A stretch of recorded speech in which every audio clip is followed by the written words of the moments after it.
Hey, welcome to the live. Let me make sure the sound is good. Got to do that right away to make sure you guys can hear my lovely voice. My hair is doing its own thing. She's rebellious. I can't get this hair to sit down. There we go. Just do that. Let's make sure that you can hear my lovely voice. Okay. My sounding. Okay. All right. Sound is good. We are in the live. Let me get the poll ready. I hope you guys are doing well.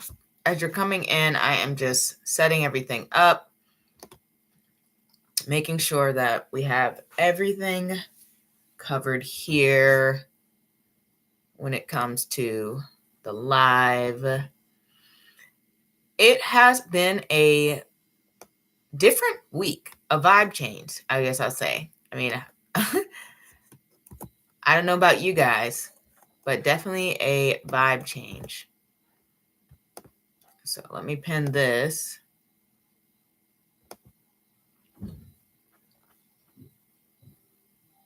And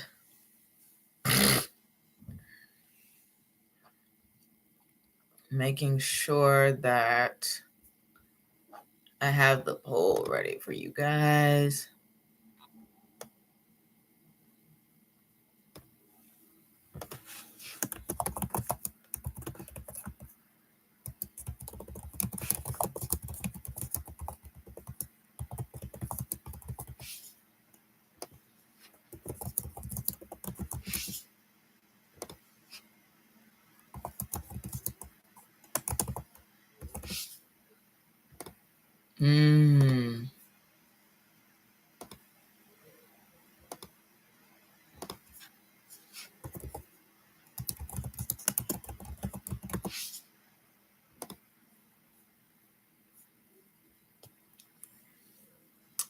Let me see.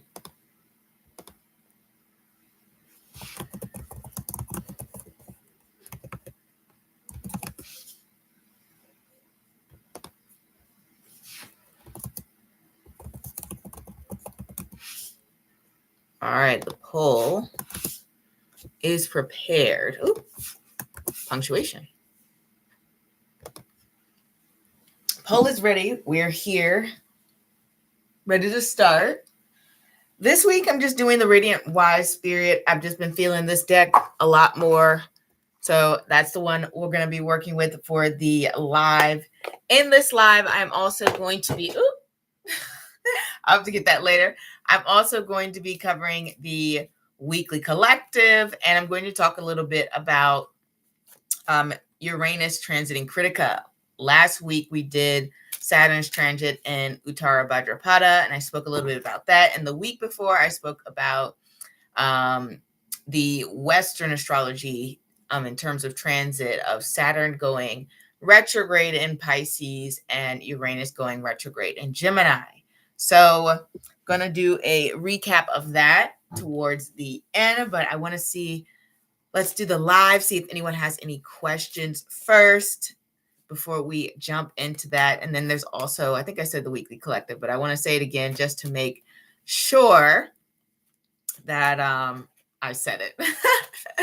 Welcome to the live. If you are new to the live, I'm Brandy. I am a practical reader, which means I like to ground my readings with everyday real world experiences that we go through in life. So that is my type of reading style. Questions are $5 for yes or no, $10 for in-depth questions, and there is no limit for the amount of cards that I will pull for your questions. I like to pull cards until we get a concrete, full picture of everything that is going on. And I'm sure things are going on in your life, considering all of the different transits that are going on in the sky and astrological phenomenons that are happening. So I'd be very surprised if things were just completely mundane, either externally and internally, you know?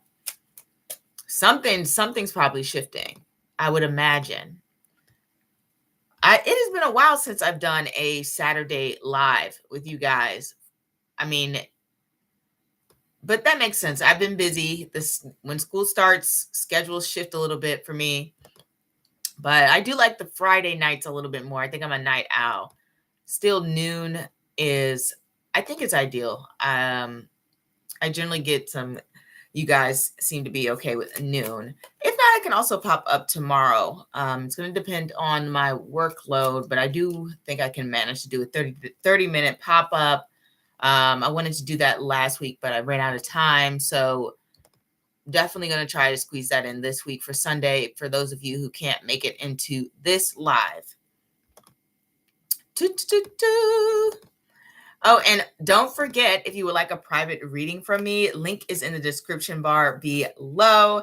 I do tarot readings and Vedic chart readings. And if you specifically want me to read it in Western, I can do that as well. Though I'll say I prefer Vedic. I just found it to be a little bit more detailed. But welcome, everyone. Right now, I'm just shuffling the cards. Happy Saturday. Happy Saturday for everyone. Love the weekend. Love being able to just lay back, sleep in. It's ideal. It is ideal. Hope you guys are doing well. Let me move this back some so you guys can see more of my face instead of the curtain. Hope all is well. Oh, and I made an announcement this week where I stated that I will be making some, changes over time in the channel. I think you guys have probably already noticed some shifts and structuring. They're like small changes, but it's so that I can be more intentional when it comes to creating something that is very holistic and it just makes sense for the brand. So that is what you will probably see. The poll today, which someone who has already voted on, and thank you, is which card feels the most like burnout? We have the 10 of Wands, the 8 of Cups, the 10 of Swords, and the 4 of Swords. And 10 of Swords is in the lead by 1 vote, but I hope more of you will come in and vote. For me, I'm going to put the 8 of Cups. I get that a lot for burnout, just saying, hey, emotionally, I've moved on. Can't do this anymore. I've hit my burnout peak. So I would love to hear you guys' answers as you come in and let me know which card out of these feels like burnout. And if you have a different selection or a different card that you believe resonates more with burnout, then, let me know. I want to hear it. I definitely want to know what card feels the most like burnout for you. Let me pull these cards here. I do need my water. I filled it before the live, but I drink it all. So I'm going to go get some water really quickly because my voice, I can already hear it. It sounds dry. So I'm going to go get some water. I will be right back and then we'll get started. I think I'll jump into the, unless anyone has any questions. So let me know if you have any questions and I'll be back in like 10 seconds. Okay. Just getting water.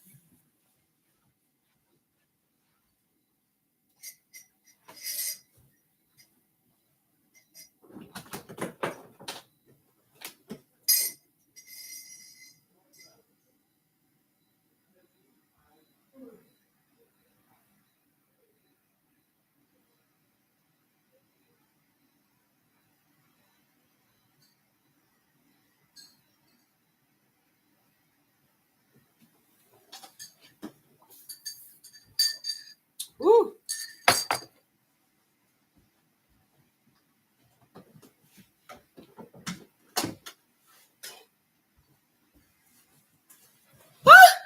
Welcome, guys.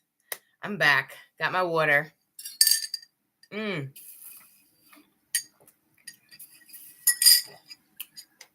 So that my voice doesn't crack or anything. I notice I smack a lot when when my voice is dry. So I want to make sure I'm not doing that. trying to prevent that. I can't stand it sometimes when I listen to the little smacking, because I'm like, Brandy, just drink water. Just drink water, please. Okay. How is everyone doing? Be sure to vote on the poll. I want to know what burnout feels like for you.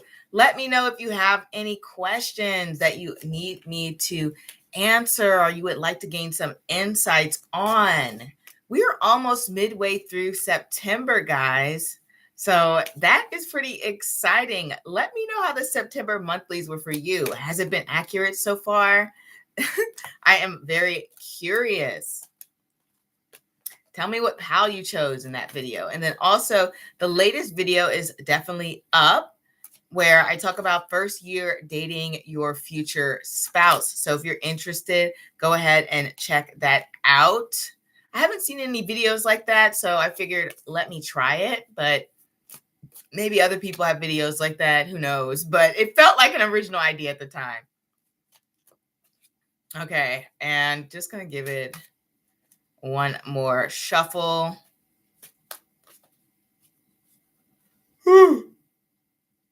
Excuse me.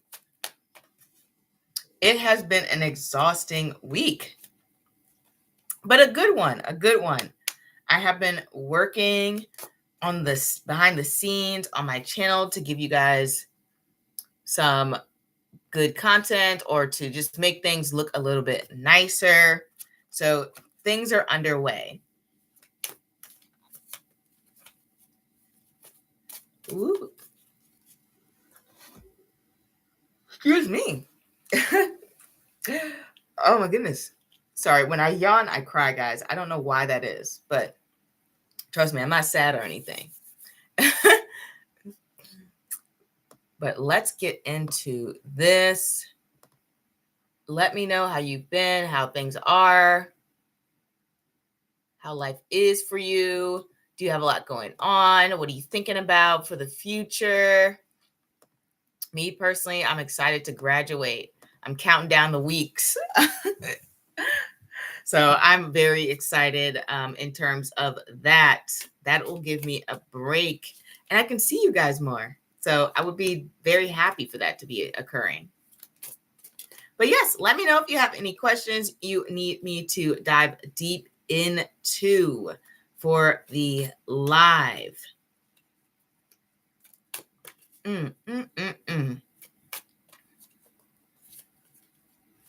right. If not, I will do the weekly collective momentarily. But as I'm shuffling, I will recap. So last week we pulled the Eight of Cups, the Emperor, and the Hermit. Now, what I mentioned last week is the Eight of Cups. We are moving on emotionally from someplace, or we are at least thinking about it in some regards. And I said, whether that is, a neighborhood, whether that's a relationship, whether that is a way of thinking, we are thinking about, hey, something in our life needs to change, needs to give, needs to transform. Because the Eight of Cups is next to the Emperor, that speaks to goals, that speaks to appearances, that speaks to just maybe even wanting to transform lots of different areas of your life. You're looking for a big shift and you're thinking about the future. The Emperor card also represents having a lot of responsibilities, having a lot of things that you need to take on during the week. So maybe this week you have felt that way, but it's also very empowering. It's also like, hey, I'm ready to tackle things. I'm ready to go to the next stage. I'm ready to move on. This card wants to fly out. I love this. We got the Two of Wands flying out, probably representing that we are looking and planning ahead, which is very much in line with the Emperor. Then we have the Hermit card. So this could be literal, where you're in hermit mode right now and you're taking some time to yourself to think about things, to solve problems, to look at the big picture. This can also represent changes in your health routine, because we had that Eight of Cups come into the spread. And so with the Hermit there connecting to Virgo of the house of health, there could be some things within your health that are changing and transforming and improving for the better, really, because that is what the Eight of Cups is all about. We got this Five of Swords wants to come out. So maybe the cards are saying, be careful of, don't self-sabotage, okay? Or don't let other people try to sabotage you when it comes to hitting your goals, especially when it comes to changing your routine or also transforming your life, your work life as well. That could be something that is different. This week for me personally, I got the Emperor to represent having a host of responsibilities going on, a lot more than usual. And the Hermit card just sort of represents, especially combined with the Emperor, which is I took the time to just, hey, I've got to grind. I got to sit down. I've got to focus on work, school, channel, and that was me this week. That was my main focus of completing these goals. So that was what was going on for me. Let me know what was going on in your life. This Eight of Wands wants to come out here, possibly representing that things are about to switch or there's going to be a big shift soon, okay? And probably something that you are implementing. So wanted to throw that out there for you all. Also, I also mentioned last week the change of appearance. And so for me, I added more curls into my hair when it comes to braiding, and I'm probably going to do it a little bit more. So that was that shift for me, along with working out a little bit more. Now, let's get into this week. Since the Queen of Pentacles wants to come out, we are going to say, first card we get here for the weekly collective is the Queen of Pentacles.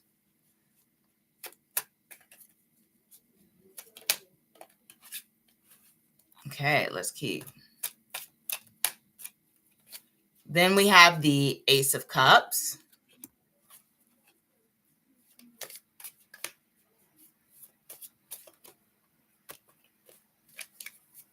These cards are bouncy today.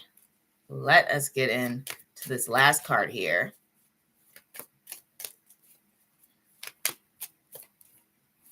We have the Knight of Swords. Upright is good. I do like to see that. So, Queen of Pentacles, Ace of Cups, and Knight of Swords for next week. Queen of Pentacles is great. Shows that we are taking care of ourselves. We're working on ourselves. Not that the Queen of Pentacles doesn't think about other people, but I found the Queen of Pentacles to be a little bit self-focused when it comes to, hey, how am I feeling? Am I doing things that make me happy? Am I enjoying my life? Am I taking care of myself? What's my skin routine look like? Are my nails done? Am I doing things in my life that I generally enjoy in my free time, in my spare time? So there's a lot of focus on that area. The Queen of Pentacles wants to continue to nurture what she has and what's going right for her. But then at the same time, she wants to be able to, I guess the word is, she wants to be able to relax. She doesn't want to work too hard, okay? She wants things to continue to grow. She's not afraid to try something new, but she wants to make sure it's the right fit and it already goes into her routine. She likes to keep a very steady cadence before she starts adding a bunch of things. Queen of Pentacles doesn't like to be overwhelmed or overburdened. So I really like seeing the Queen of Pentacles here. Perhaps you're like, oh, okay, I'm going to go to my Pilates class more. I am going to think about going to brunch with a friend. I am investing my time in a hobby or an interest that brings me happiness and fulfillment, or even just growing more stability within your life. Queen of Pentacles is a very great card when it comes to finances, as well as she's someone who is highly capable of getting whatever she puts her mind to done. So I do want to say that when it comes to this Queen of Pentacles card, she's someone who nurtures people around her as well as nurture herself. And we also have this this Ace of Cups following this Queen of Pentacles. Now, this to me lets me know that there is possibly, for romantic sense, it could be a new love coming into your life. But this can also represent that this week feels very emotionally charged, right? And when I get the Ace of Cups, it doesn't necessarily mean that it's a bad emotion, good emotion. It just means that you feel very in touch with your emotions this week, and your intuition could be very high. You could just feel as though the things that you're getting these inklings about tend to be coming a little bit true. And you could also be nurturing your intuition, because that is what the Queen of Pentacles likes to do. She likes to nurture things. She likes to grow things. And so I see the Ace of Cups. Maybe you're taking an active approach to that. Oh, Eight of Cups got burnout. I chose that option too myself. But I do like to see the Ace of Cups because it does represent a sense of a renewal, a change, a shift, especially when it comes to any creative pursuits, if you are thinking about that. And it doesn't necessarily mean that you're taking on a creative pursuit. Perhaps you're approaching it in a different manner, or even approaching your relationships in a different manner. This is something that can happen for this Ace of Cups happening next week. We also got that Knight of Swords card here towards the end. Knight of Swords is someone who may not always make the best decisions, but they don't make decisions that are so bad that it's going to ruin their life or something like that. The Knight of Swords kind of works with the information that they have. And sometimes this can just represent jumping to conclusions, but at the same time, it represents learning. So I love to see the Knight of Swords because once they do something, whether it results in something good or something positive, they take it into their mental repertoire and they're saying, okay, that worked. I'll maybe do that again in the future. That didn't work, so I probably won't do that so much. The Knight of Swords likes to take things as they come, okay? Not the best at long-term planning, but they are good for making those decisions for the moment. So I do see that this week there'll be some decision making that maybe in the future you're looking back and saying, I could have done this a little bit better, but it's fine. It's not going to be anything that is detrimental. Another thing the Knight of Swords can represent is having a lot of quick conversations, or ones that are very long and possibly one-sided. You know how sometimes people talk at you instead of having a conversation. So you're just kind of listening to someone go on and on, kind of like me now, because I can't have a conversation with you guys. But ultimately, with this Knight of Swords, it's going to represent someone who is working on balancing that communication. Since it's upright, it's not too bad. As I mentioned before, Knight of Swords can just show that you are having new interactions or new conversations. And I already mentioned previously, for some of you, with this Eight of Cups next to this Ace of Cups next to this Knight of Swords, possibly new love, new friendships coming into your life this week. Maybe you meet someone who you find very interesting and intriguing, someone who you feel as though you have good chemistry with, especially when it comes to intellectual stimulation. But overall, the week starts off slow and then the pace sort of picks up and you get a lot of things done. Okay. I do want to say that. All right. So that is the vibe next week. Be sure to let me know what is going on in your life. I don't think the cards are bad. In fact, I would imagine that they are a pretty decent week. Maybe some flubs, maybe a little bit of miscommunication towards the end, or some things that you overlooked in terms of like grammar or whatever the case may be. That is, if you send an email and you're like, oh, I forgot to put that, or I spelled this person's name wrong. Something along the lines of that, the Knight of Swords can connect to. So that is what's going on there.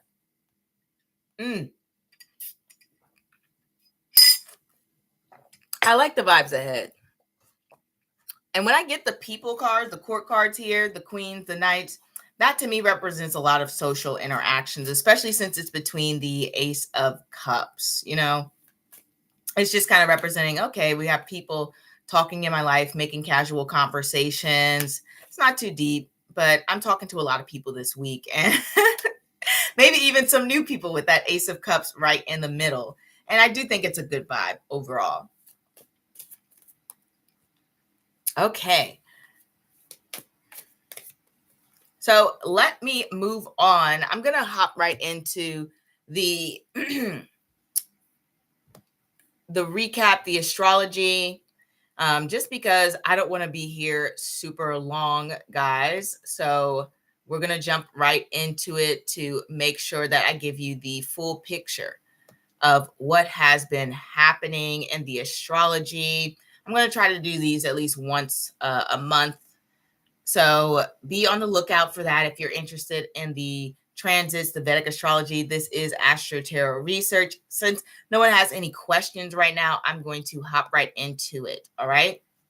But let me know at any point if you have any, questions you would like me to answer. Remember, it's like it's $5 for yes and no, $10 for in-depth, and I can hop to it. So let's do a quick recap of events for the past 2 weeks with Saturn retrograde in Pisces and Uranus retrograde in Gemini. As I mentioned before in my previous video on this particular 500-year rare alignment, we had the collapse of old structures. And we saw in Nepal, the parliament was stormed, fires were set, plenty of casualties, and the prime minister has resigned, pretty much in line with that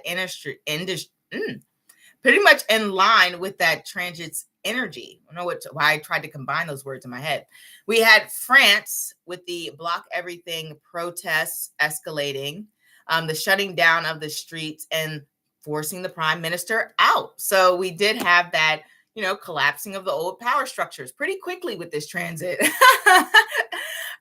Also, when it comes to uprisings and pushing towards fairness, in Kenya, there were demonstrations over corruption and the cost of living continue to, I guess they continue to have crackdowns on their youth. If you want to know, when it comes to that, a lot of the youth in Kenya are struggling to get jobs, and the government is sort of categorizing them as, I don't know if I can say this word on YouTube, so I'll say as people who are against the country. And so that is going on in terms of that. In the UK, there were mass arrests of over 800 plus elderly and other activists accused of ties to pro-Palestinian group. Okay. And this sparked a lot of outrage, especially when it comes to civil liberties. Okay. So that is something that has been going on, pretty alarming. We also have the Epstein survivors. They spoke out again, pressing for transparency, accountability, exposing hidden networks. So definitely 100% we're pushing towards fairness in those areas. I think this might have been one of the few times in history we've seen such a large group of people who have been victims of violence stand up for themselves, at least in my modern history. Normally it gets kind of brushed under the rug, but I love to see that. We have that amplification of inequality and the intensification towards correction. So the U.S. job report, we all know that was pretty rough. So there was the first negative growth since 2020. So the weakest jobs added in years, highlighting systemic imbalance and inequality, while there was pressures from leaders to change, or pressures to leaders to make changes. In Colorado, we had the high school shooting. So there was violent eruption showing systemic failures and safety and radicalization, right? I heard that he was part of this, the kid who was 16 was part of this radicalized group. So that's pretty alarming. So this is pushing for renewed calls for stronger gun laws. And speaking of on that topic, we also had the Charlie Kirk assassination. So political violence, shocking institution, amplification of instability, intensifying, okay? All about security, accountability, and gun laws. We also have the ICE raids of the Hyundai plant in Georgia. So hundreds of migrant workers, including South Korean nationals, were detained in surprise, to be completely honest. And this amplified fears of unequal treatment, immigrant vulnerability, and sparking international tension. I would say this particular raid was very important, because I think a lot of the times in this country, when people think about, okay, immigrants are being deported, they're thinking of, Black and brown people. And so a lot of people were very thrown aback that other minority groups were now being included in that type of, I guess you want to call it unfairness, inequality.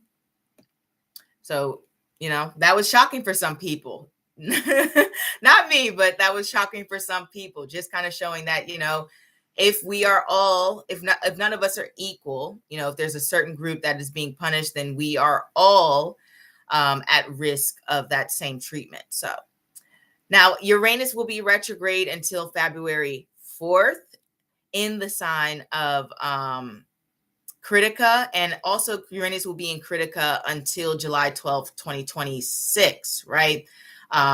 In general, let me say that again to be clear. Uranus will be retrograde till the 4th. It goes direct. It will still be in Krittika, Nakshatra, and it will be there until July 12th, 2026. That's when it will enter Rohini.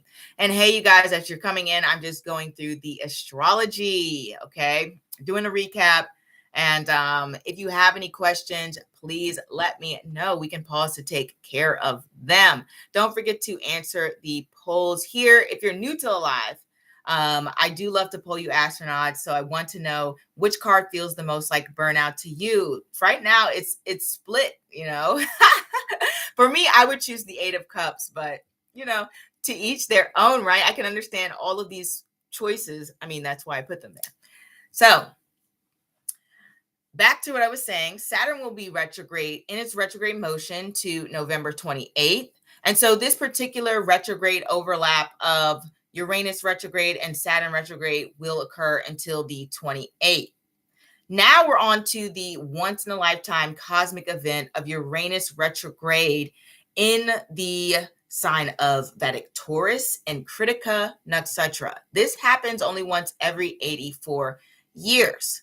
So let me talk a little bit about the energies of Krittika. So in Western astrology, Uranus stationed retrograde on September 6th, just 2 weeks ago, guys, in the sign of Gemini. But in Vedic astrology, Uranus is in Taurus, and it first entered sidereal Taurus on June 1st, 2024. It briefly dipped back into Aries on December 14th, 2024, and then re-entered Taurus on March 31st, 2025. Now Uranus has begun its retrograde in the nakshatra known as Krittika, where it will be moving backwards from September 6th to February 4th, okay? So Krittika's symbol is the knife, sometimes the flame as well. Often described as a flame with many tongues, the imagery points to cutting, refining, separating, and consuming. Its deity is Agni, the god of fire, representing purification, transformation, and digestion. At its core, Krittika is about burning away impurities and sharpening focus. Krittika carries themes of death and rebirth, like a snake shedding its skin or peeling the back of the layers of an onion. It reminds us that growth often means letting go of what has outlived its purpose. Agni's fire doesn't only destroy, but it purifies and clears space for clarity and renewal. Krittika's fire cuts through what isn't working. It tests you to confront what must be burned away. It also has a refining side. Sometimes that shows up in daily routines. Picture someone who's overwhelmed every morning because they're cooking breakfast, packing lunch, searching for their keys at once. So instead of scrapping their whole routine, they cut out what's draining them. Maybe they start meal prepping lunch the night before and keeping their keys in one spot.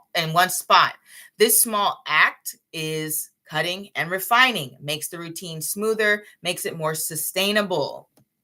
So for many people, this could mean canceling streaming services, eating out less, buying secondhand, living smaller rather than chasing endless hustle. And that makes sense because Krittika is a sun-ruled nakshatra, so it's all about simplification, okay? Do you want to say that? Not to say that they can't be extravagant, but overall, they prefer simplicity. I really want to say that minimalism and clarity really is aligned with Krittika's energy. And because Uranus is moving through Taurus, security becomes a big theme at this time. So, from what I've seen from Krittika placements, there's often a struggle to find security, whether that is physical security or a deeper sense of self-worth and personal security. Because the sun rules the soul, Krittika carries a constant pull to choose work or a path that truly aligns with who you are. When you don't, you stay in something that is just for survival or for money. It doesn't feel fulfilling. It feels draining, right? As if your very sense of self-being is eroded. This is why Krittika is about cutting away habits and rituals, along with reclaiming your identity and restoring humanity to yourself. Environments in environments or systems that may devalue you or treat you and others as if you are expendable. Okay. Instead, it pushes you to renew your personhood, establish your own autonomy, and step into a lighter and clearer version of yourself. So during this Uranus and Krittika, expect sudden shifts that push you to cut ties with what isn't sustainable, while also refining areas that can need reshaping. It's not just about endings, it's about carving out clarity, burning away anything that's unnecessary, and finding a sharper and more sustainable way forward. Where Uranus is transiting Krittika in your chart, you could find yourself seeking more independence in that area of life. This is a place where you may be challenging social norms, confronting unequal or corrupt systems, and refusing to settle. Krittika's fire doesn't just cut for the sake of destruction. As I said, it clears a space for you to stand more firmly in your truth. Additionally, Krittika has a phrase, "May I burn away what is impure." And this becomes about aspiring to be free of impurities, vices, excess, sins. And in daily life, this can look like someone who wants to eat clean or to avoid overindulgence, but then struggles with stress eating or sneaking in junk food. The fire of Krittika is going to burn away those habits, aspiring towards purity, even if the reality is a push-pull between discipline and temptation. Now I want to talk a little bit about the history of Krittika. I told you guys this is going to be a little bit longer because I want to give you the full picture. I want to give you the full understanding of what Krittika's like and take you through it. So feel free to jump in if you have any questions from tarot or an astrology perspective. And just remember, tarot, it's $5 for yes or no and $10 for in-depth, and there's no limit for the amount of cards I pull for either. I like to give you guys a comprehensive full picture, kind of like I'm doing here with the script, right? So when it comes to history, the last time Uranus entered Krittika was April 1st, 1940, and that transit ended on April 28th, 1943. Now, this was the height of the Civil War, a global time of upheaval, rationing, sacrifice, and massive restructuring of nations' security. So in Europe and America, families were experiencing rationing on food, clothing, and fuel. People were constantly forced to cut back and reuse and simplify. Housewives grew victory gardens, and children collected scrap metal, I should say. Everyday life was about sacrifice and survival. Now, for African Americans, this was a paradoxical period. Many men enlisted or were drafted into the armed forces, serving in segregated units, while women and men at home found new opportunities in wartime industries through the Great Migration. So if you're not familiar with the Great Migration was the movement of millions of African Americans from the rural South to the northern and western cities, seeking better living conditions during the wars. And in some ways, those who made the migration found better quality of life with higher wages and more access to opportunities that didn't exist in the Jim Crow South. However, there was still a lot of inequality, racism, discrimination, especially when it came to be offered equal pay. So the types of jobs available also were problematic and dangerous, as well as there was housing discriminations. So want to keep that in mind. Really tough time. Across Asia, millions were displaced by the Japanese expansion. In China, the Second Sino-Japanese War, I hope I'm pronouncing that right, brought mass relocations, famine pressures, and terror from bombings. Ordinary families endured instability and constant fear of violence. In Africa, colonial powers drafted hundreds and thousands of men to fight in the war. Villages lost labor, families had to take on extra burdens, and food and resources were siphoned off for military purposes. We never talk enough about Africa and its contributions to World War II. So I did want to mention that. So communities were stretched thin, carrying the weight of sacrifice on the home front. In India, there was the Quit India movement, which erupted in 1942. So if you're not familiar, the Quit India movement launched in August 1942 under Mahatma Gandhi. And this was a mass campaign, honestly, demanding the end of British colonial rule in India. This was about a calling for immediate independence. So ordinary Indians faced arrests, police crackdowns, severe economic hardship under the British rule. So people had to decide whether they wanted to risk their safety for the cause of independence, mirroring Krittika's purifying fire of sacrifice, as well as, like I said, Krittika wants to expand more independence in your life. So if anyone's got their thumb, on your head or trying to rule you, Krittika's like, no, I don't want that, right?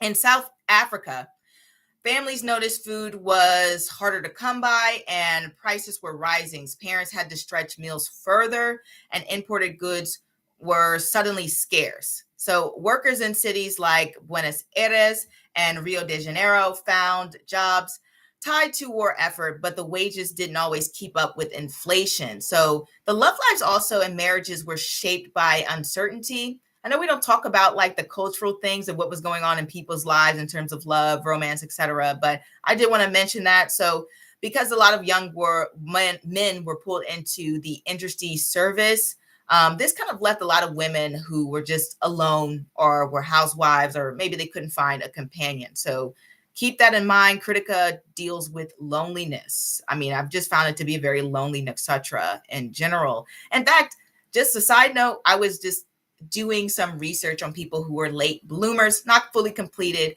and Krittika nakshatra was kind of like higher up. And late bloomers is people who they may not form relationships at the same rate that you're expected to form them, and they may struggle to find partners. They may have never been kissed like the movie. So I found that to be very popular with Krittika in terms of that energy and vibe. So I wouldn't be surprised if a lot of people were very lonely, and we are in a loneliness epidemic apparently.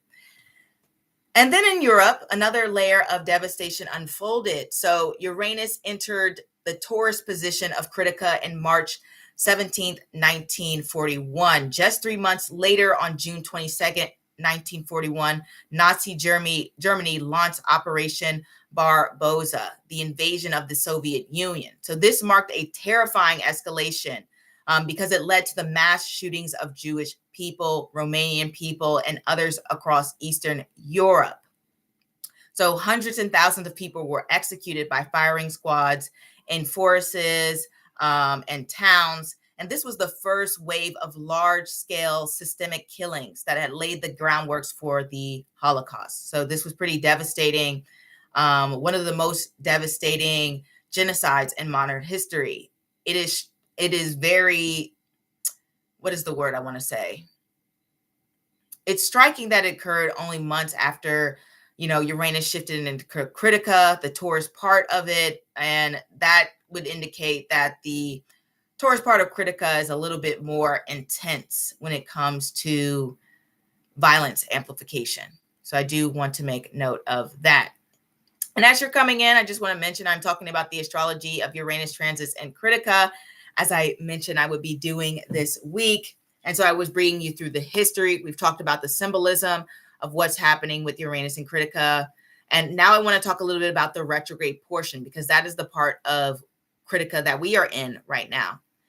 So now let's zoom out to Uranus retrograde and Krittika from November 13th, 1942 to February 9th, 1943. Now, actually, this was the most intensive phase of the Holocaust. So we had mass deportation to extermination camps, which peaked in late 1942. And the Warsaw ghettos saw starvation and disease. They were rampant, pretty much. I think we all know this when it comes to the Holocaust and just how devastating it was. Families across Europe lived in fear of sudden deportation, with entire communities vanishing overnight. For Soviet Union citizens, this meant hunger, bombing, survival in the rubble, and yet also a flicker of resistance as the Red Army began to push back. Now, in the United States and Britain, rationing deepened, sweets and meat became even scarcer, and in the US, coffee and gasoline were rationed. Families endured empty pantries, long queues, and the emotional weight of loved ones overseas. In India, following the quit movement of August 1942, this retrograde period brought about mass arrests, more than 600,000 imprisoned, including Gandhi himself. So ordinary Indians endured harsher policing and constant shortages as the British cracked down during this retrograde period. Across parts of Africa, families felt the absence of men drafted into the labor and combat, while women shouldered heavy loads at home. Makes sense. You don't have a partner at home. You've got to do everything yourself. In Brazil, which had by then declared war on the Axis, the young men were drafted, military presence was visible in daily life, and households they felt strained, right? Because of inflations and the food prices. They rose a lot sharper during this period. And in South Africa, Black South Africans were drawn into the mines and factories and at increasing rates, enduring long hours, low wages. Families lived with separation and dislocation as men were forced into worker hostels far from their families. So there's a lot of separation of people. And retrogrades tend to bring about intensified energies. I just want to say that. A lot of people think retrogrades are kind of just periods where you are just going back on things, and that is part of its story. But it's also showing an amplification of that planet's energy. So I do want that to be known as we think about Uranus and Saturn being retrograde right now. Their energies are being amplified. And as Krittika symbol is the blade, this phase is about deepening the cut, sharpening the knife, so to speak. Krittika is a warrior star, and during retrograde, its warlike energy is intensified. Just as planets turn inward to concentrate their influence during retrograde, Krittika's fire grows hotter, its flame burns even more harshly, and we are cutting, burning, and fighting at the highest level. So just want to make that known. Now we're going to move on to the current parallels when it comes to 2024, 2026. So in our time period going on now, and if you're coming in, just letting you know, I am talking about Uranus transiting Krittika. And if you have a tarot question, I still have my cards with me, and I am more than happy to answer your question. So just want you to know that. Now, back to what I was saying before, I want to talk about the current cycles and the current parallels. As I've just walked through the history, its retrograde period, and Krittika symbolism. So Uranus mostly recently entered Krittika on June 1st, 2024, and it dipped briefly back in Aries, as I mentioned before, on December 14th, 2024. Then it re-entered Krittika in March 31st, 2025, and it will remain here until May, I think I said May 2026. Actually, I think it's probably like June, but June, July. Don't hold me on that date. Okay. Don't hold me on the last date. But with its retrograde period from September 6th, 2025 to February 4th, 2026, I want to say that while in the 1940s, this carried a lot of weight of war and destruction, we can also see some parallels in everyday themes now. Questions of sacrifice, survival, restructuring. And in our time, Kritika's fire shows up as economic tightening. It shows up as, oh, hello, exquisite electric. How are you? Let me know if you have any questions or thoughts. But it's showing up in our time pretty similarly in certain ways with the economic disruptions and shifts and people reevaluating what matters. Just as families once cut back on food, groceries, and other shortages, many are doing that today through canceling subscriptions, eating out less. I actually read, and this is locally for my area, a lot of restaurants were sort of closing down because a lot of people weren't going in. They can't afford it. They're like, this is expensive. So there is a lot of going on still. And they're seeking more forms of security. So that is mirroring what we're going on today. So other parallels include, sacrifice without recognition. So then we had African Americans and the colonial workers making sacrifices and not receiving the same type of treatment. Today we have that still, but we also have service and care workers suffering. For the pole, burnout definitely like 10 of swords for me. 10 of wands, you still got some force in you. You know what? That is a fair point. That is actually a fair point. I chose 8 of cups because for me, when I'm 8 of cups, I'm just like, I can't even do this anymore. I've got to step away. That has been the vibe for me. But I actually think that that's a good insight. I've never looked at it from that perspective. Other parallels I want to talk about is we have migration and displacement. We already know what is going on today in Gaza. A lot of people are being displaced by the Israeli government.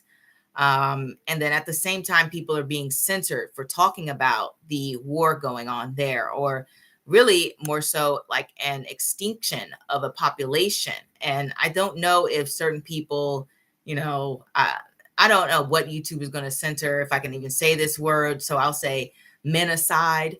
I don't know if it has been officially deemed word that sounds like menocide. But to me, it looks exactly like that. And we had that previously with the Holocaust. So also we have a lot of people thinking about relocating for affordability. I've recently talked to people who were saying that they saw an influx of Americans moving to Mexico.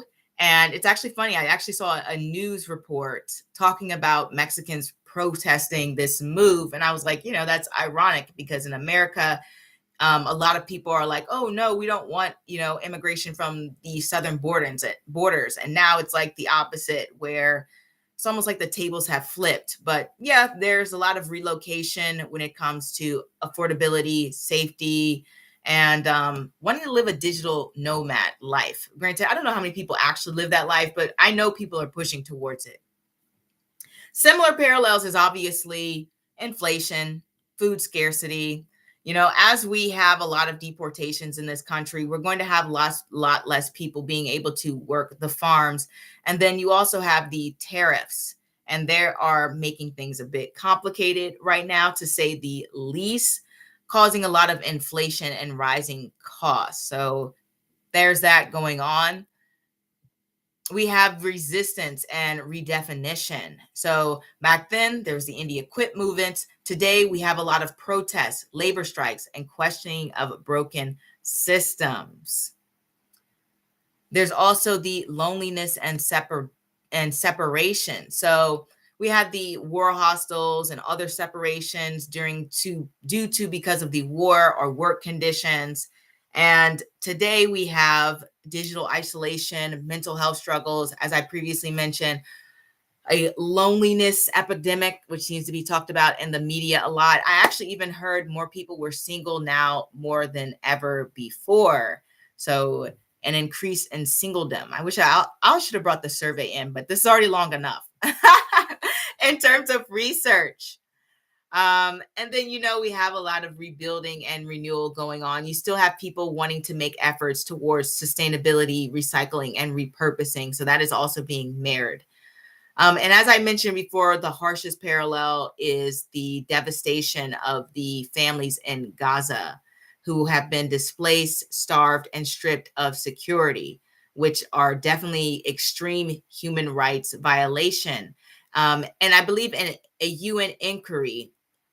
Now, they have described it as a, menacide, whatever.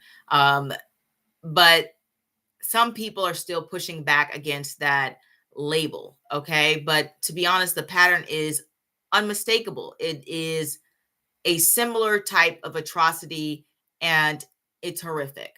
So I just wanted to say it mirrored in that way.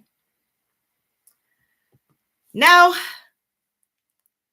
as you're coming in, I just want to let you know I'm talking about the full Uranus and Taurus. Timestamps will be posted after this video if you're interested in knowing more about this. I'm going through this. I love hearing your commentary, especially when it comes to the polls. I said, which card feels the most like burnout? 10 of Swords is winning right now. I personally would have chosen 8 of Cups if they would allow me to vote. The Exquisite Electric made a fair point that with the 10 of Swords, you're completely done. You're mentally drained. And when it comes to the 10 of Wands, you still got a little bit of force in you. You got a little bit of energy. You got a little push through.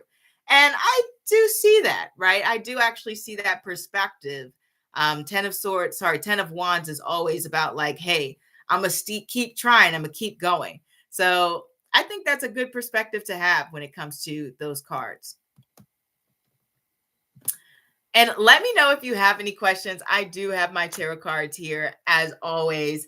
So if you have a yes or no question, it's $5. If you have a 10 question, if you have an in-depth question, it is 10. And there are no limits to the amount of cards that I will pull for you lovely astronauts. But a lot of you have been asking me to talk more about the astrology. And so that is what I'm doing right now. I'm not going to do this often. I might just do this once a month because I know it's very long-winded. And for now, I'm going to have to put it during the lives. It will be structured like this. I'll come in. We'll see who has any questions for a bit. We'll do the weekly recap, and then we'll talk about the astrology. So, and then at any point during the astrology, you can let me know if you have a question that you would like me to answer. Now, on to the 12 signs here. So, when it comes to the 12 signs, let's get into it. We have Aries. Uranus will be retrograde in your second house. It will be direct in your second house as well.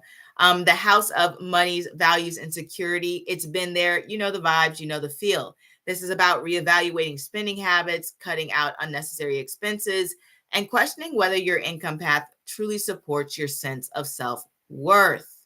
So this transit can feel like a whirlwind when it comes to finances. At times, you may feel pressure to take on whatever job comes your way to bring in money.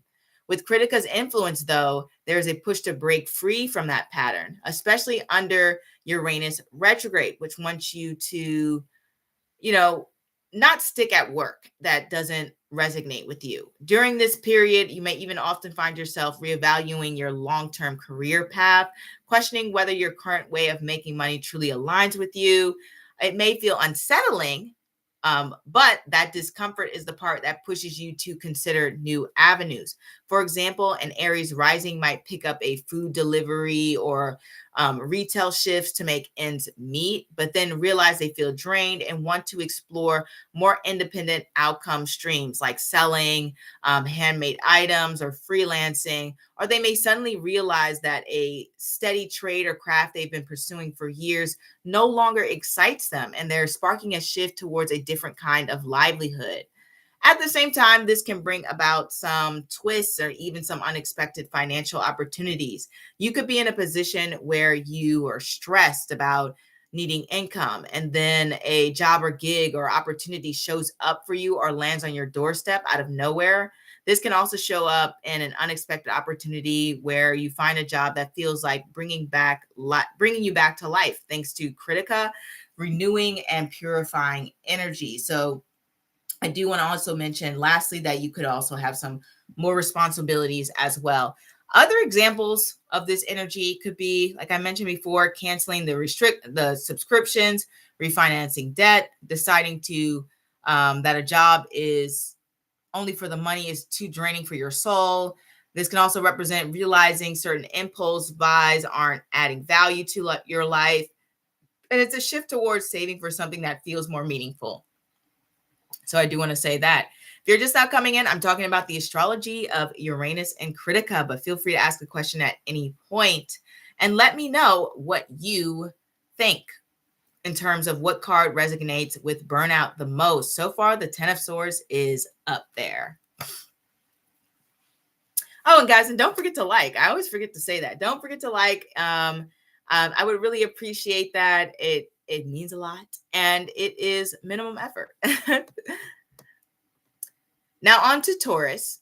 So Uranus is going to be in your first house. You are the star of the show. This is about identity and direction. Re-examining your image, personal independence, and how you want to present yourself to the world. Now, its themes here can spill into a lot of different areas of your life because it is the first house. But often, I'll say this, Krittika carries those periods of singledom, as I previously mentioned.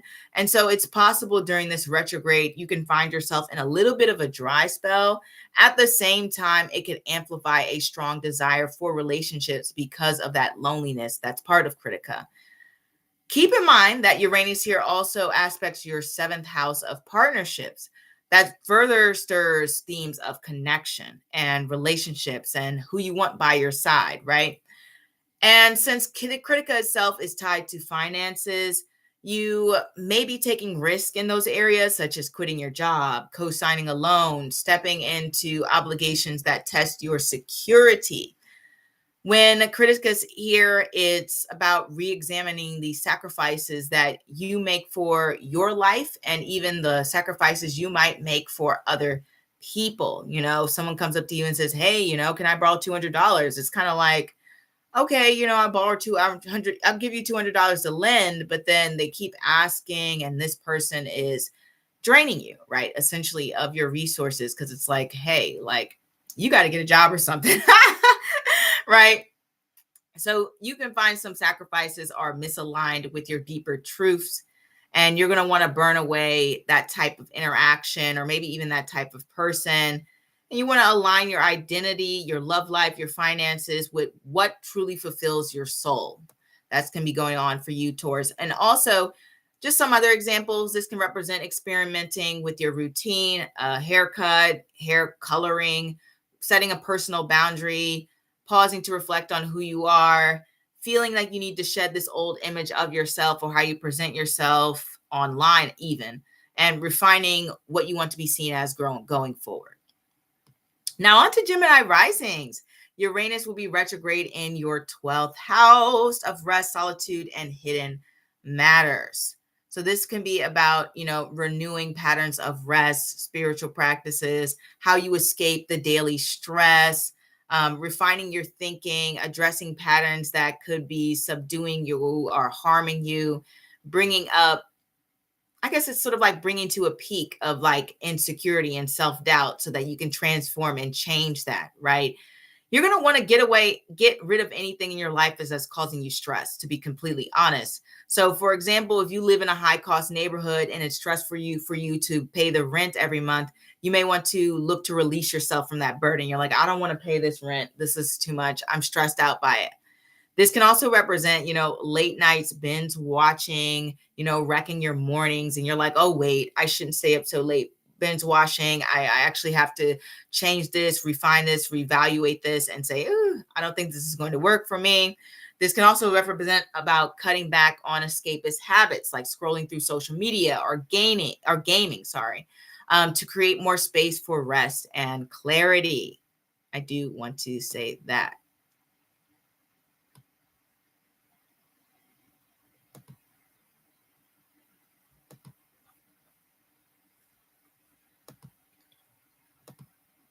Oh, sorry, guys.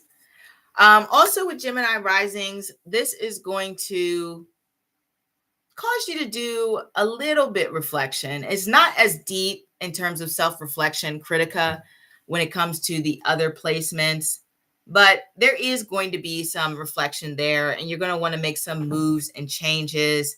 But what I have found is quite often you may be using your time to yourself to do things that kind of pull you away from the mental stressors of life. Okay. I do want to say that that's the main thing that I've seen for Geminis. Like, I don't want to confront X, Y, and Z. You're probably going to have to confront X, Y, and Z, make some changes, especially if any escapism habits are not good for you. Not to say there's anything wrong with escapism, but that can be a shift. Now, for Cancer rising, Uranus retrogrades in your 11th house of friendships, groups, and goals. So you might be reconsidering the communities that you belong to, long-term goals, and which connections truly support you. When you have this Uranus and Krittika, it's definitely about your income and what you make from work and what you do in your life, right? You may feel as though what you're putting in is not what you're getting out in terms of the financial benefits or even just the emotional benefits sometimes. But the sacrifices that you make for work may feel unequal. You'll be looking to make some changes in those areas. Krittika can be very impulsive when it comes to quitting a job or moving on, especially if it doesn't feel aligned with your soul's purpose. This is not an nakshatra I've found to be very risk averse when it comes to societal expectations. All right. I'll say that. It can be risk averse in certain other areas, but when it comes to like, you need to work this job, you need to be married by 25, they don't particularly subscribe to that. So because of its connection to Agni, the god of fire, it's going to push for a bold change in the areas of your current path that feel draining, whether that is through a friendship circle that is draining you, or reassessing if the group or the people you hang out really align with your values. You might just be blocking a couple of people, and it doesn't even have to be friends. Sometimes it's just general people in your lives, I have found. So you may find like, hey, like, I don't want this person in my life anymore. I just don't see the need for it. I'm going to block them. I'm going to not go, no contact. That can be going on for you, Cancers. But you really will be finding yourself questioning if the sacrifices you make for other people or within your job are really worth it. And then also this can represent cutting ties when it comes to, social media groups or putting energy into smaller, more supportive networks. That could be going on there. This can also represent like a sudden windfall of money, but I will say Krittika is not known for being like millionaires, billionaires, but it can just represent, okay, I have a new opportunity coming in that can give me money where I can have more independence in my life. Now, Uranus in your 10th house of career and public life, reevaluating your professional path, Leos. All right. That is what we are doing. You're going to want to make some changes when it comes to your workplace, your career. And by default, because Uranus aspects your 4th house, this will likely affect your home life. So there may be some transformations of both of these areas of your life, whether that is renovating, rebuilding, restructuring, maybe decluttering, deep cleaning. Really, it's about making your career, work life, and home life more manageable for you, Leos. So you're going to be pushing back against unfair workplace policies or even just leaving that workplace.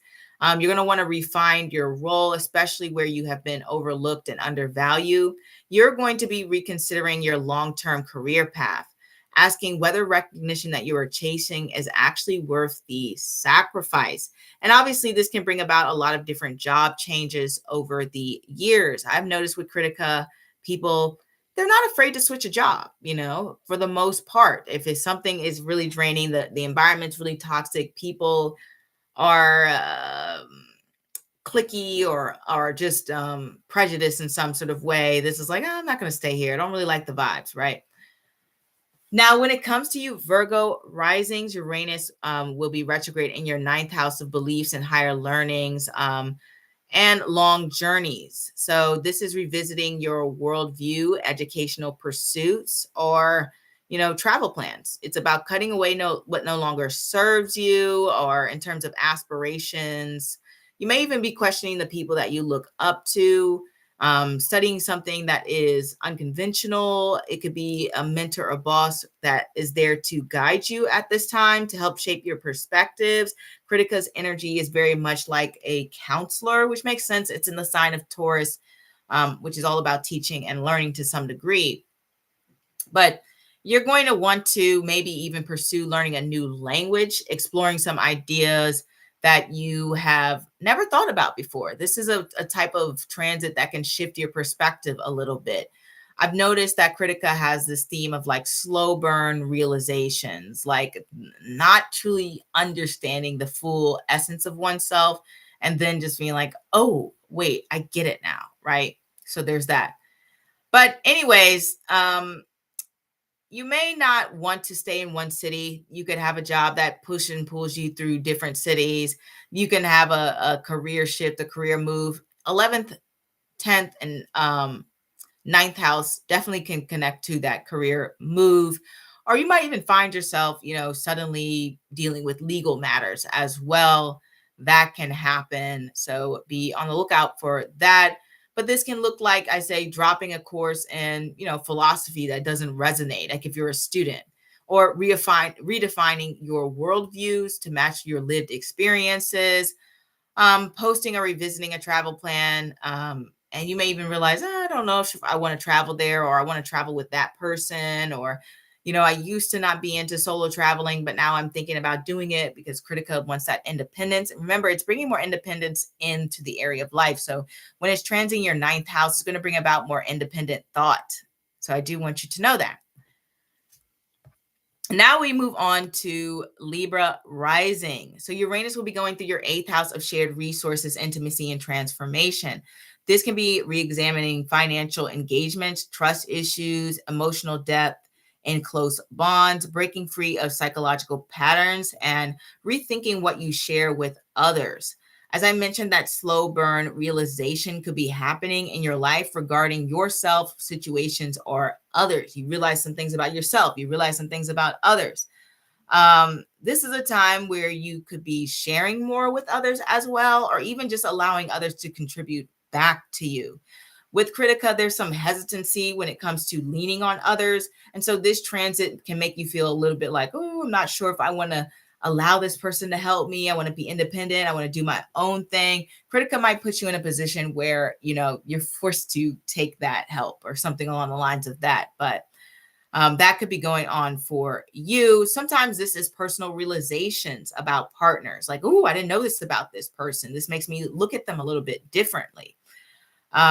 So you're going to be navigating those changes in your partnerships. Deeper issues may be addressed, or even just like older patterns in general within your relationship may need to be addressed at this time. This is going to be renegotiating boundaries about personal space. Cause like I said, Krittika wants that independence. It's like, oh, please let me breathe. Right. So there may be some conversations about trust. From a financial level, this could be like, benefiting from investments, learning something new when it comes to the financial area of life, better managing shared investments, whether that is, stocks, royalties, credit cards, all of that stuff. You might be managing a little bit more. I've noticed Krittika likes to work as a manager. And then, like I said, you might be confronting some mismatches between unspoken assumptions within your personal relationship. Like, oh, I found out someone was engaged and I've been dating them for a while and I need to confront this, right? So I'm reassessing. I'm reassessing. Krittika, Libra rising, you might be reassessing a shared bank account, cutting unnecessary joint expenses, redefining the terms of a close relationship or what you need from a relationship. Because sometimes people, they go in, they make these assumptions that the other person thinks like them. They have the same rules and boundaries as them. It's rare that someone is going to come out with a script of here's my expectations for this relationship and this is what I want. Most of the time people make assumptions and then they end up getting hurt because they realize they didn't communicate exactly what they were expecting within the relationship. And they want to blame the other person, or unless they're mature, then they will take accountability for that silence. So this is also realizing a relationship dynamic can feel draining and you want to renegotiate that and say, oh, don't really know if I want to mess with this person. So with Scorpio rising, we have retrograde and Uranus retrograde in the 7th house in Krittika.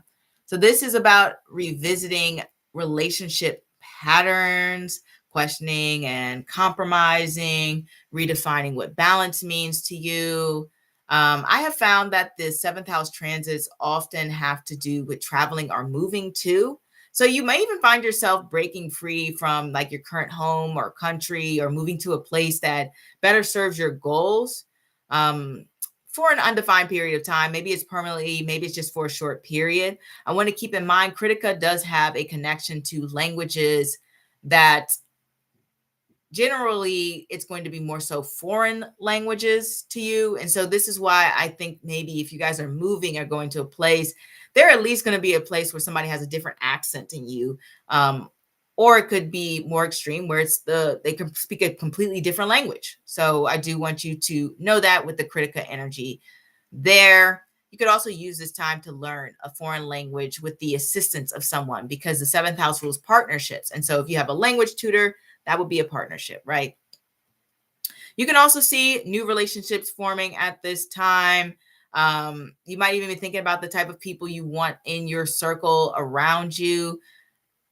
Sometimes, like I mentioned before, because Krittika's theme of like loneliness, this can generate a strong desire for relationships. And you're like, I got to do something about this. I want to be with someone. I'm lonely. I'm sad. So there is that effort at this time, more than likely, to want to form a relationship, or you might just have to sit with the feeling for some of you. And then also because this connects to, careers and public dealings, this is going to be you wanting to burn away careers or paths in that area that just don't seem to be aligned with you. Sometimes if you're in a partnership, this can look like revisiting old arguments and cutting certain ties or dynamics. And this can also represent that you are realizing you might have been settling in certain relationships and you're like, no way, I'm the prize now, right? I'm not going to do that. So there is that going on too. Also with Uranus in the 7th house, if you have more an entrepreneurial mindset, and remember I said Uranus in Krittika is going to want to bring about more independence in whatever area is transiting for you. You might just say, I actually want to be my own independent business. So want to say that. Now for Sagittarius, Uranus is in your 6th house of work, health, and routines. So you're going to be reevaluating your daily habits, workplace responsibilities, and how you care for your body. Because Krittika carries fiercely independent energy, Sag will often feel a stronger push for autonomy in your routine at work at this time. Traditional top-down management styles, that is not going to resonate with you. You're going to feel that is too stifling, too rigid, and you're going to have a desire to take more ownership and responsibility of your work. So a concrete example of this would be someone deciding that they're done with, strict clock punching jobs and instead shifting towards more freelancing or contract-based work where they have their own hours, or even just remote work where there's a little bit more space away from that workplace politics going on there. So this influence extends to health and fitness as well. Uranus can suddenly bring about clarity in terms of what's working and what's not working, and wanting to bring a more balance. Remember I said Krittika is may I burn away those impurities. So you might want to say, oh, this is not working for me. The wheat is upsetting my stomach. It's making me bloated. You're going to want to get rid of that at this time.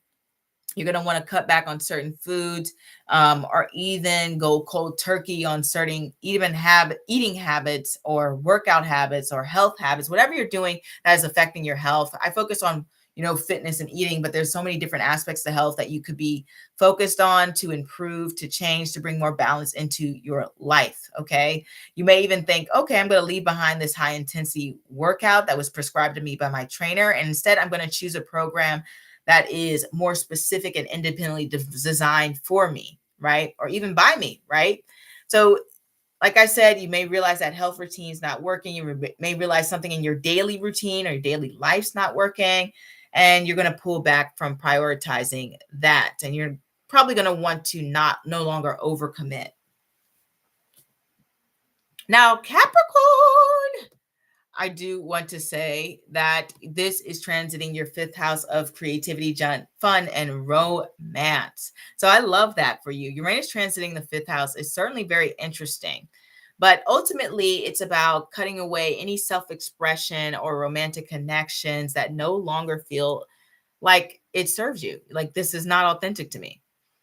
This is about rethinking about how you spend your free time and the energy of joy and expression, of self-expression. Okay. You might want to push towards like bolder, bigger activities that break you out of your routine.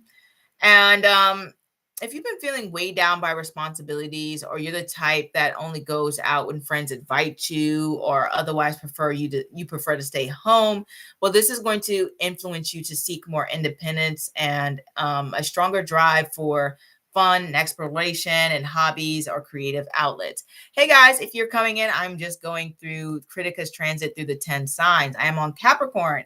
If you have a question for me, or if you just want to make commentary, let me know.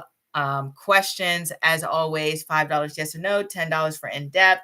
And if you just want to follow along, bring commentary in terms of what's going on in the sky, I would love to hear it. I would love to hear it. But as I was saying, this is about maybe wanting to do some creative things on your own, or some hobbies on your own. You might finally decide to take an improv or dance class instead of waiting for like a friend to join. This can also represent like, oh, I'm going to take a little solo trip, or I'm going to go to the museum or a concert just by myself. Like, it's like Krittika wants that independence for you. Now, I will say Krittika's outlook leans towards external than internal. So this transit can bring about a slow realization in terms of romance, right? Where you realize you have feelings for someone, or they realize they have feelings for you and they confess, right? So you're like, oh, okay, wasn't expecting that. And also, this can be a potential whirlwind romance. We know in general, Uranus's energy is very sporadic. It's all over the place. So you may have just like this whirlwind romance come in really quickly and then, disappear like a flame. It burns out. It burns quickly like a flame, like they say. This connection can be very exciting, eye-opening, and even if it's short-lived, it may feel very impactful. This is also a time period for some people where you're like, oh, this feels a little bit isolating, because Krittika's energy can do that. But this is an opportunity to realize certain hobbies, friends, or sources of fun may no longer resonate, and you're going to want to make some changes in that area. During this time, you might even be rebuilding what enjoyment looks like for you. For example, a Capricorn rising might find themselves stepping back from a party-heavy social group and discovering fulfillment in things like painting or something like that, or writing. And you're like, I'm a poet now. I don't party on the weekends, something like that. That can happen with this placement.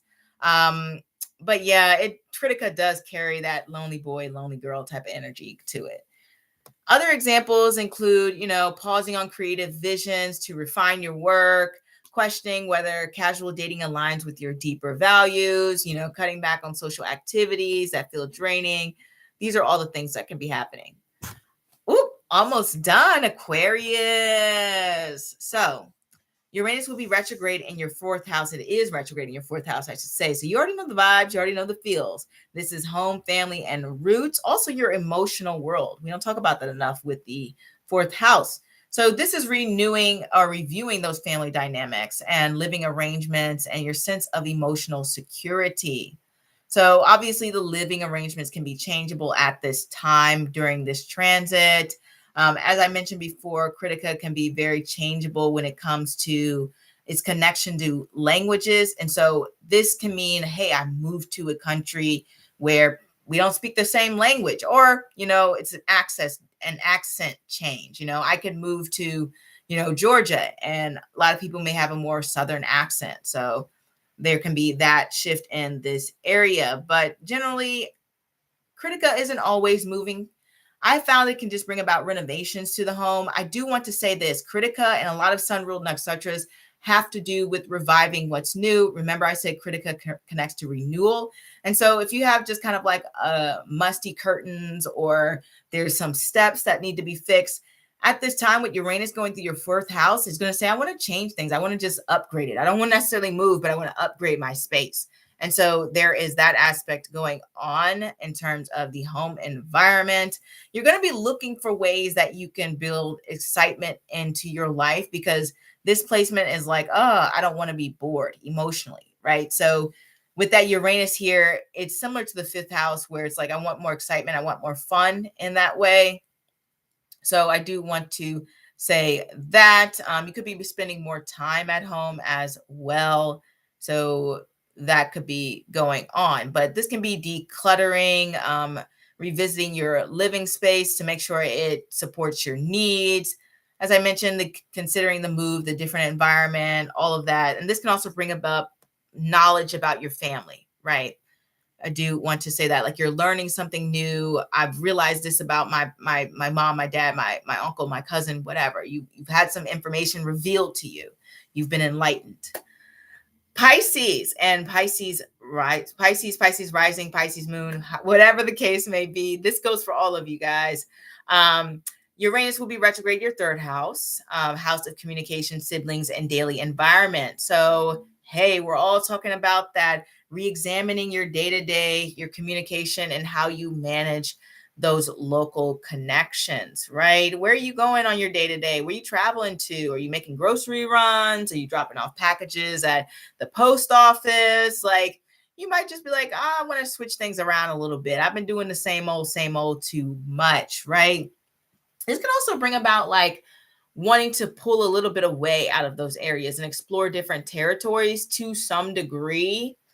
So you're not afraid to go a little bit further out and to explore your local community. You're finding a lot of excitement and joy there, and saying, oh, wow, I didn't know that this part of my state looks like this. It's quite beautiful. It's quite expansive. It looks so different than the rest of the area that I'm used to going in.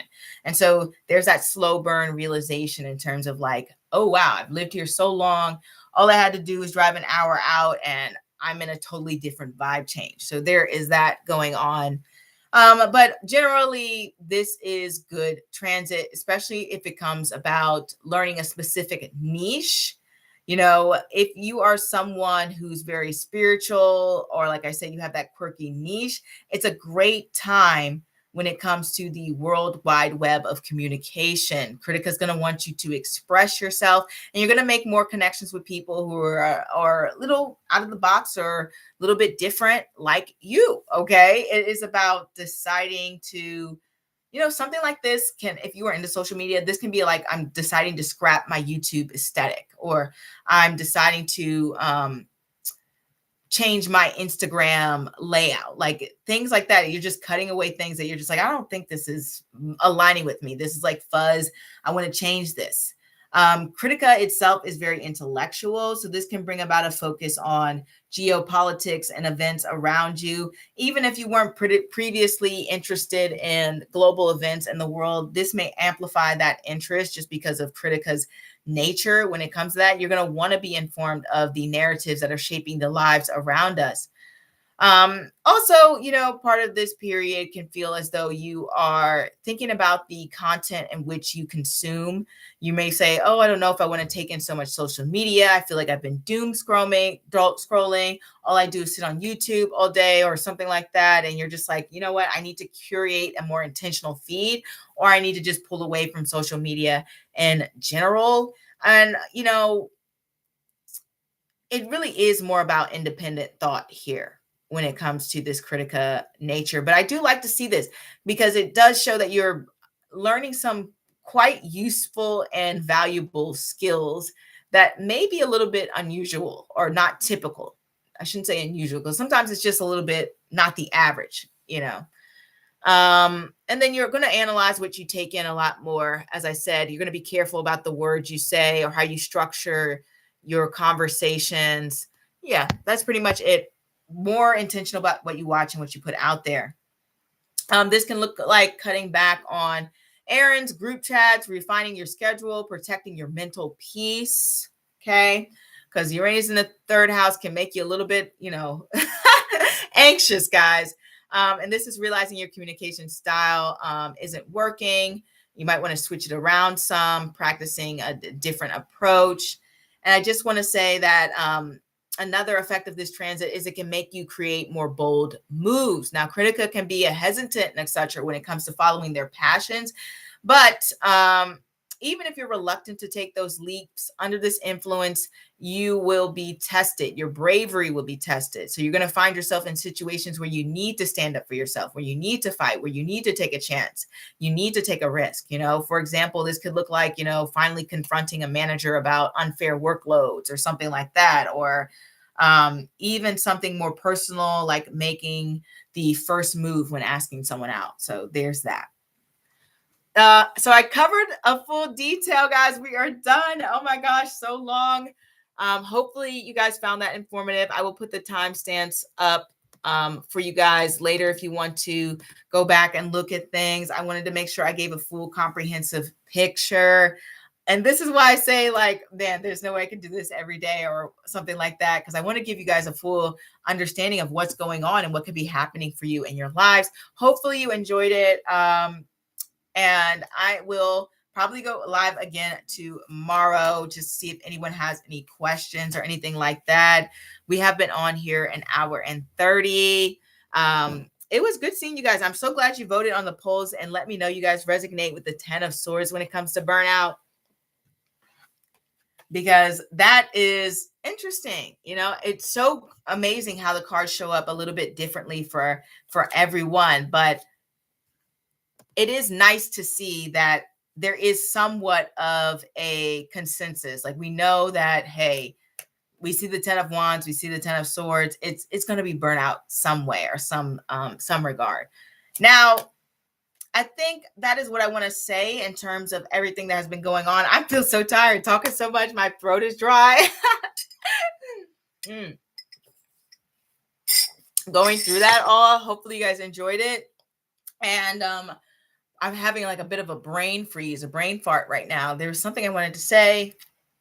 Oh yeah, don't forget to, you know, stop by the live next week. I'm definitely probably going to try to go for Friday, but we'll see how that works out. Haven't done a Saturday. Haven't done a Saturday in a long time.